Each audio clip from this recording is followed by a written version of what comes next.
doesn't matter how much spin or window dressing is used, the US mission in Afghanistan is a spectacular failure. Too many unsavoury incidents have happened involving US troops, but the big question now is just who is responsible for radicalising these soldiers and filling them full of hate. Tune into the agenda to find out. In Afghanistan and around the world, that the deaths of 16 Afghans, including more than a dozen women and children, by a US Army veteran continue to send shockwaves around the world as President Barack Obama vows a full investigation. But the US president might have to look closer to home to find out who or what triggered the killing spree in Afghanistan. According to a hard-hitting book, No Snowflake in an Avalanche, US soldiers are being radicalized by Christian evangelical predators on their military bases. Now there is growing concern over the behaviour and attitude of American soldiers towards Muslims and Islam, who some believe have been radicalised by senior officers and Christian preachers. Just recently, plans for a talk at West Point by a retired general known for his harshly anti-Muslim remarks were cancelled after veterans groups, civil liberty advocates and Muslim organisations called on the top military academy to rescind the invitation. Lieutenant General William Boykin withdrew from speaking at West Point's National Prayer Breakfast in February after the pressure.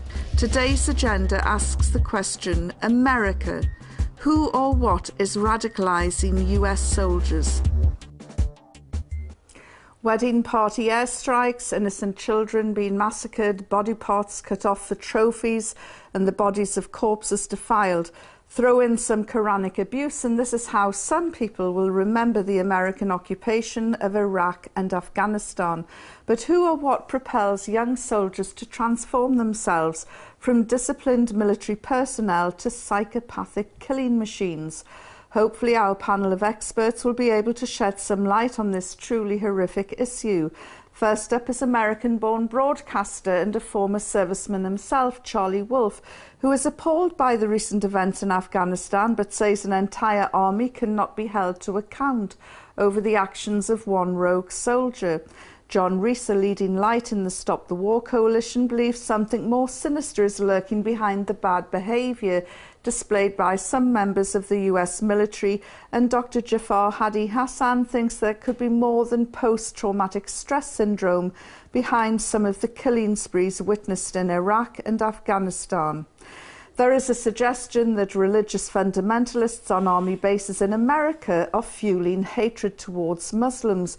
What's your assessment of those claims, Charlie? I don't buy it. Having been in basics, I was what you would call a territorial, but I did serve, and it's going on many years now, about 30 years, but I did serve in basic Army training, so I did experience it. And the Army chaplains? And no, I mean, sure, you'll find Southern Baptists. I was down in Kentucky, so there's a lot of Southern Baptist Christianity, but no, you wouldn't. The big issue in those days would have been race relations, and actually, going back 30 years ago, the Army was one of the first to really tackle any sort of discrimination against black soldiers. You know, my drill sergeants were all black, and essentially it was one color. But then you have Lieutenant General Boykin, you know, the former head of Special Forces operations, going round just after 9/11 to various churches preaching Islam is of Satan, it's evil. And he's saying this to young men on the army bases as well. Yeah, but then again, you put against that, every soldier I've seen talking about their mission in Afghanistan and in Iraq would speak in first person about serving the Iraqi people or serving the Afghani people, bringing them, you know, they may not agree with the religion, I think that's anybody's right to do so, but they look at it as we are serving these people and bringing them the same rights to freedom of religion that we have and we cherish in the United States. Well, of course, John Rees, if you'd had your way, there wouldn't have been a war in Iraq or Afghanistan, but nevertheless, the NATO forces are there. How important is religion in the training of these troops? Well, I don't know exactly what role it plays in the training of the troops, but it plays an absolutely massive part in the ideology of war. Islamophobia is one of the last respectable forms of racism in the West, precisely because it's been politicised by the war on terror. If you're going to convince a population that they've got to go thousands of miles away and kill people they've never seen and who pose no threat to them, you've got to give them a reason why.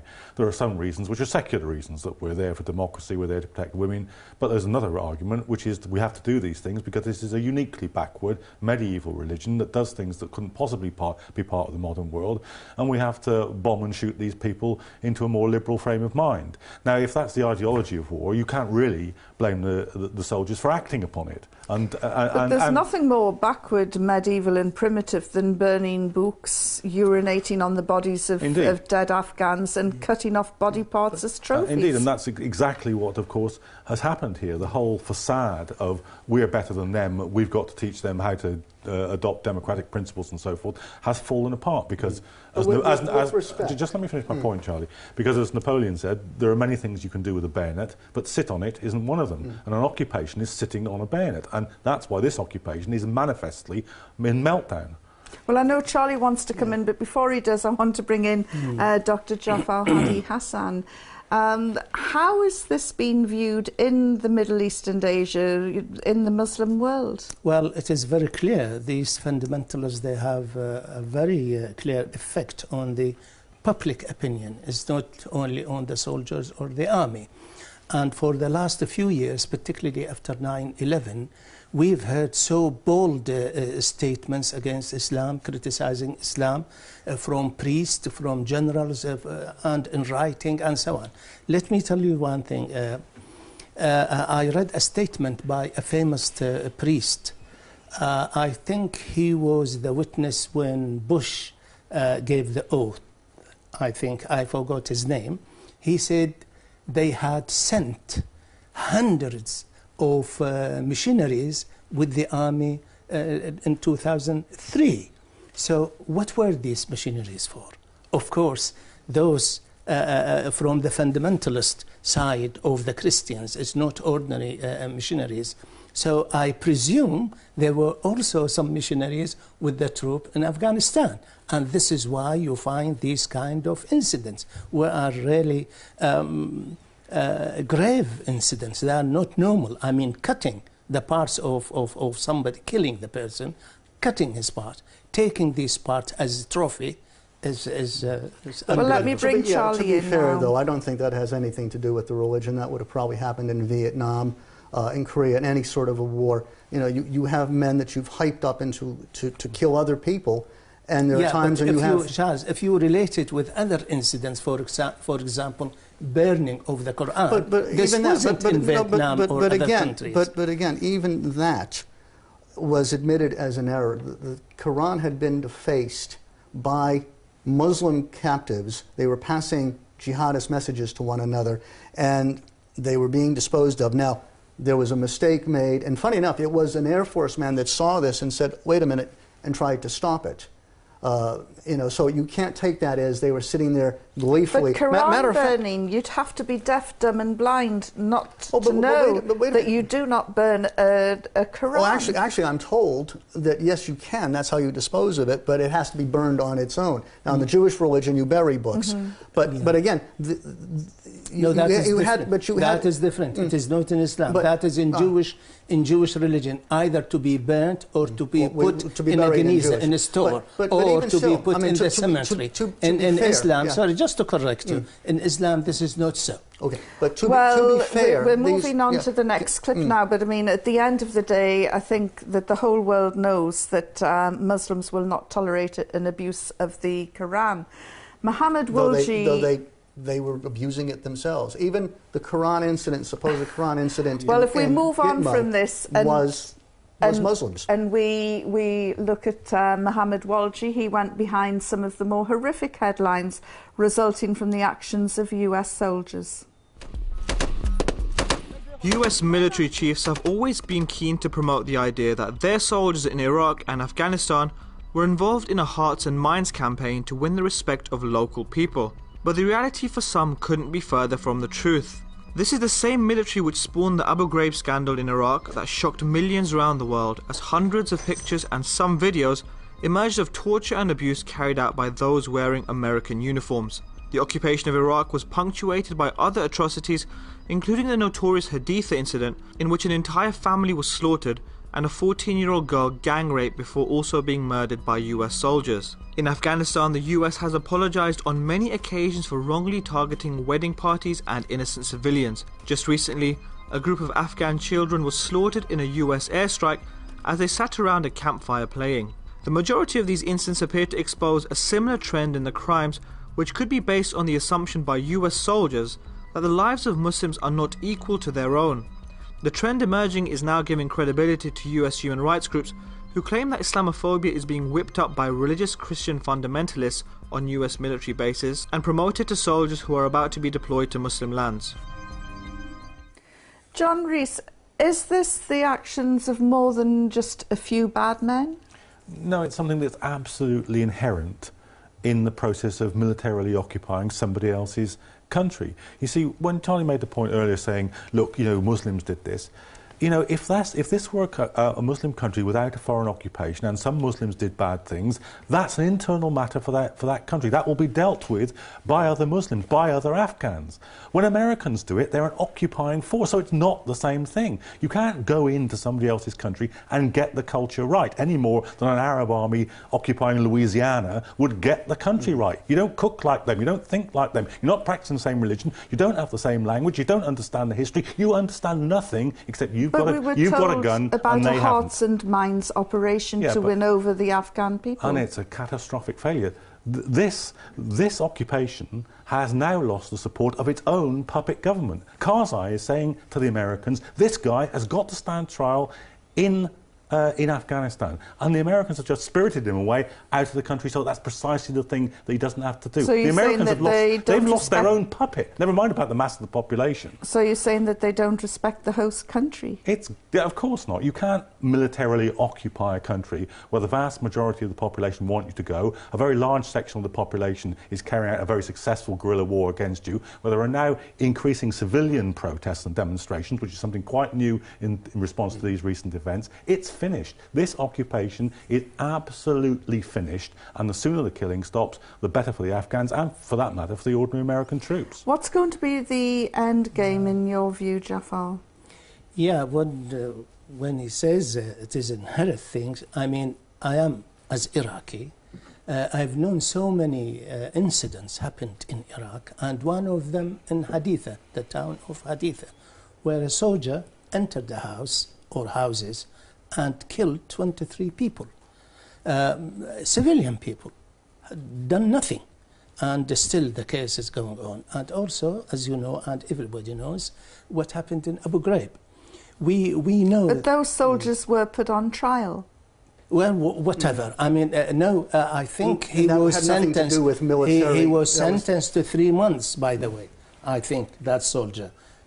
So what, 3 months? No, the commander lost her job, as I remember. It went pretty. Okay, got pretty. that's fine. You know, and again, you can't take rogue soldiers. I mean, Job. No, but you can't take a rogue soldier and then say that's part of the mission. No, the trouble is the mission produces rogues. Well, There are 40 raids a night in Afghanistan, so not surprisingly, some soldiers, under the pressure of that, in a foreign country where they're massively disliked, go off program. But you forget the rogue and the occupation are the two sides of the same coin. You forget, though, that the reason night just like the My Lai massacre. There weren't 10 My Lai massacres, but the My Lai massacre was a product of the environment in Vietnam. And so you can't just have the one rotten apple argument. It's a product of war and it's hard conditions, and you have to adapt and work. But I tell you, Charles, unfortunately, I mean, I am surprised that the government of America does not help this military by giving them background about the tradition of the country, about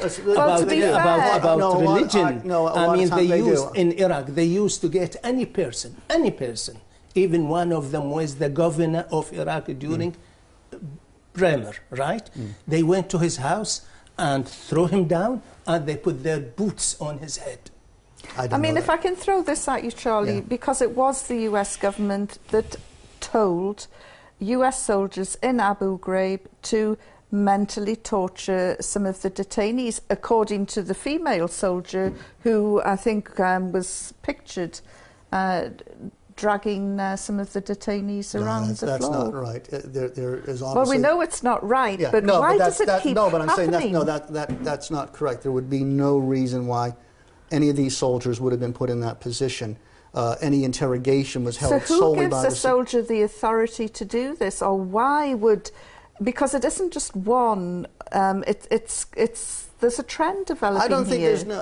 I think if you look on the whole, over the hundreds of thousands of soldiers that have been through Afghanistan and Iraq, against the amount of incidents, I think in total it is still a pretty low percentage. They stand out because, yes, you're dealing with an army that has a reputation to hold, so any sort of act will stand out like a giant sore thumb. But even this soldier, we don't know what's happened with this man over the weekend that went on this killing spree. It sounds like it could either be some sort of battle rage or post-traumatic stress. I mean, there's even reports he's had brain injury from a prior incident. It will be... Why would you put a man like that, as fragile as that, into a frontline situation? Well, listen, you go to war, as Rumsfeld said, with the troops you have. If we could find out who's battle fatigued, we would have seen Breivik before it happened. We'd have seen Klebold and Harris and Columbine before it happened. Hang on a minute. The untold story here is not the story that you're telling, that there are a few people in comparison to the hundreds of thousands of troops that have gone through Afghanistan. The real untold story here is that the number of deaths among the troops is minuscule compared to the number of deaths among Afghans, that the number of injuries among the troops compared to the number of injuries among Afghans is minuscule. The number of times that the troops have gone in, abused, pushed around, broken up people's homes is massive compared to the absolutely zero times that Afghans ever get into the bases of the American troops. So you have to deal with the reality of what an occupying force in a foreign country is doing routinely. This is the routine process of occupation. I'm going to have to cut into you again, Charlie. You will get a chance to come back more fully, but as usual, our Facebook followers inundated us with their views on today's topic. Mohammed Walji reads out the best in our electronic mailroom. Thanks, Yvonne. Well, the presence of American soldiers in Muslim lands usually raises the heat in the Facebook debating room, and today's topic sent temperatures soaring.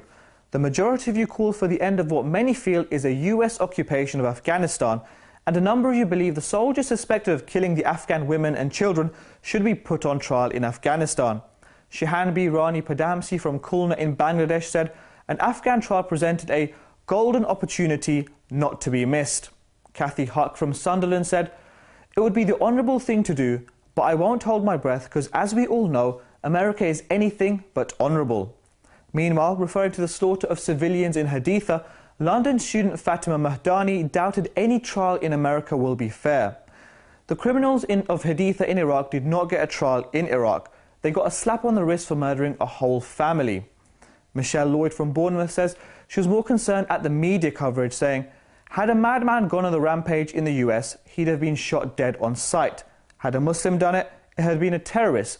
But a soldier can do it in a foreign land that they are meant to be helping. As I read it, the soldier in question is not without rank or experience. So how did this get to such a point? They claim he was not right the day before, yet he still managed to get hold of a weapon and ammunition. But Northerner Fazal Dinios Percy from Blackburn is not convinced by Michelle's argument. He wrote, if the soldier wasn't right the day before, why wasn't he sent to the medical ward? Could this be all a setup, he asks, suggesting America is now looking for a quick route out of the country. Westminster University student Muhaddis Haida points out the rogue soldier was a sergeant. I think he had served twice in Iraq and then Afghanistan, and this has been used as an underlying reason for the decline in the mental state. But the question is, if you are no longer fit to serve, you should leave the army to rehabilitate, not settle your anger with the world by storming homes and shooting infants in the head. It's hard to believe this man was a father of two. Nothing can ever justify this or heal the wounds of the Afghan people. And on that note, that's all we've got time for. Back to you, Yvonne. Thanks for that, Mohammed. Well, in the last few minutes, we'll get our guests' concluding remarks, but the point is we're asking who or what is radicalising these American soldiers, and just referring to Abu Ghraib, Private Lindy England did go on CBS in 2004, and she said she was instructed by higher ranks to carry on abusing the detainees. So, Charlie, I know that you wanted to come in and... No, that would have been fully investigated, and there was no sign of that at all. It was not U.S. policy. It was nowhere near U.S. policy. So I don't know if she had said that, where that came from, but it was not U.S. policy. The mission is that, you know, and Bush detailed the mission originally when he went down there. First off, we wanted to rout al-Qaeda, which we did very successfully. We destabilized and removed the Taliban, and then it is up to the Afghani people where it goes from there. They've had several elections, and the role of the U.S. troops has been to protect them. You know, let's not forget, you talk about civilians. But they're not protecting the Afghan people. It's not an easy job. Do you think it's time to quit? Well, what worries me is actually, funny enough, Representative Alan West, who served in Iraq, as you well know, Lieutenant Colonel, is saying under the current leadership, he'd almost say, yes, as long as Mr. Obama's heart is not in it and he's not defining the mission, there would almost be a case to be made.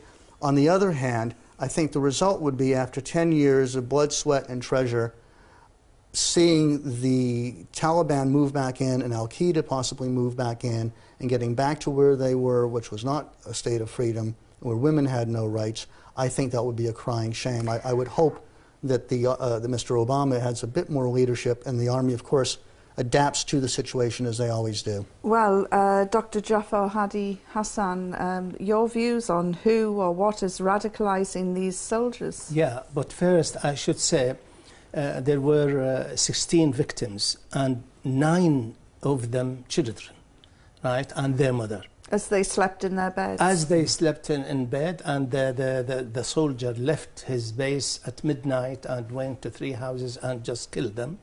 And some reports, they say he piled them and burned some of them. I mean, that is, how do you describe that way? Anyway, I think American policy is going to fail in Afghanistan, and there are many signs of that. How these soldiers being radicalized, I think mainly of the fundamentalist Christian ideas and opinions and so on.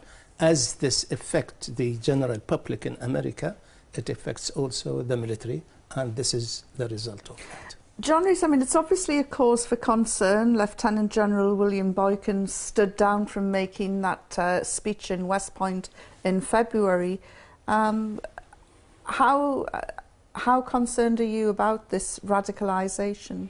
Well, I think it's obviously an element in the situation, but I don't think it's the major element in the situation. The major element in the situation is if you have to psych up an occupying military force to hold down a hostile population in a country thousands of miles away, of which you have very, very limited understanding, this is going to happen. This is not an aberration, this is a product of that general circumstance. It may be an extreme product of it, it may not be the normal pattern of behaviour, but the normal pattern of behaviour is such that it produces these extremes. It did in Vietnam, it has in every colonial occupation. And therefore, this is what the fundamental root of the problem is. You say, when Charlie says, you know, Lindy England didn't get this as an instruction, no, but Lindy England lives in a society that thinks the extra-legal process of special rendition is government policy. She thinks that waterboarding is government policy. She thinks the creation of Guantanamo Bay as an entirely extra-legal procedure for holding people is government policy. So why the hell wouldn't you do what she did? Thank you very much for that. It just remains for me to say a big thank you to all of our guests for their analysis, and we'll see you all soon on the next agenda.